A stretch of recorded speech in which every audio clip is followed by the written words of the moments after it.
Kisah Nabi Zakaria alaihissalam. Nabi Zakaria alaihissalam adalah seorang nabi yang terkenal di antara bangsa Israel. Dia adalah salah satu keturunan Nabi Sulaiman. Istrinya bernama Al-Yabsi yang berasal dari keluarga Nabi Harun. Dia bekerja sebagai tukang kayu dan menjabat sebagai imam Masjid Al-Aqsa di Quds, Yerusalem. Nabi Zakaria alaihissalam adalah orang yang sangat rendah hati dan terus-menerus tetap bersyukur kepada Allah. Dia menjalani kehidupan yang sederhana. Dia akan menghabiskan waktu berjam-jam untuk berdoa dan berkhotbah. Di era ini, hiduplah di antara Bani Israel seseorang pria bernama Imran. Dia begitu terkenal karena kesalehannya, sehingga dianggap sebagai keluarga terbaik sepanjang masa. Dia bukan seorang nabi atau rasul, tetapi rumah tangganya begitu mulia dan tinggi di hadapan Allah, sehingga Allah mengabadikan namanya sebagai salah satu surat di Al-Quran. Istri Imran, Hannah, yang merupakan saudara perempuan dari Nabi Zakaria alaihissalam.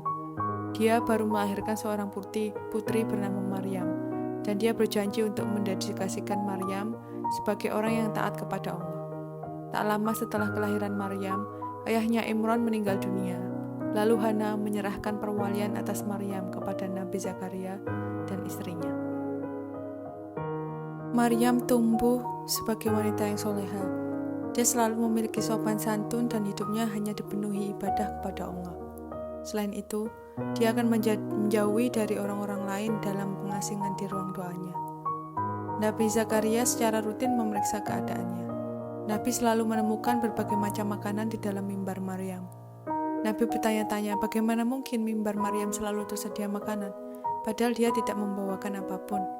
Maryam menjawab bahwa itu adalah rezeki dari Allah. Nabi Zakaria alaihissalam menyaksikan keajaiban itu bahwa Allah memberkati dan menafkahi Maryam setelah ayahnya meninggal. Dia sendiri hanyalah sarana bagi Allah untuk merawatnya dan memberinya tempat berlindung. Meski telah lanjut usia, Nabi Zakaria terus bersemangat berdakwah mengajarkan agama Allah.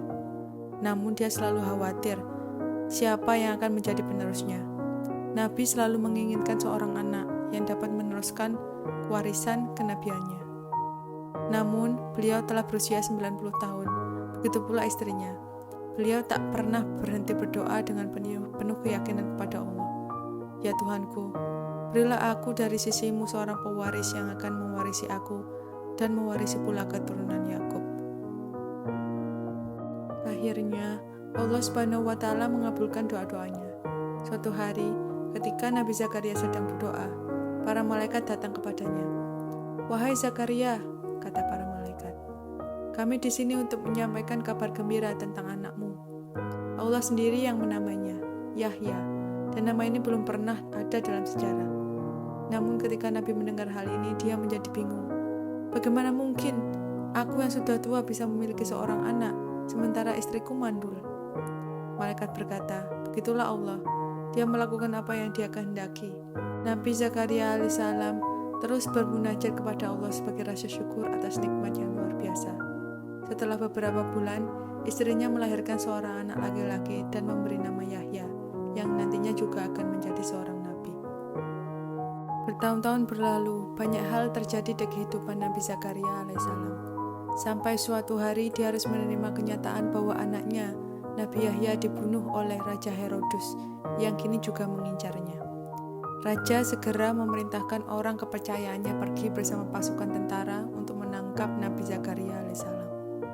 Nabi Zakaria alaihissalam segera melarikan diri. Berhari-hari tentara Herodus menjelajah seluruh pelosok kota Yerusalem, namun belum menemukan Nabi Zakaria. Nabi Zakaria alaihissalam yang sudah sangat tua itu harus berpindah-pindah tempat. Akan tetapi rupanya sudah takdir bagi Zakaria bahwa dia akan mengalami nasib yang sama seperti nasib buruk yang dialami oleh anaknya. Hal ini menjadi pelajaran bagi Bani Israel yang kejahatannya dan kerusakannya sudah melewati batas.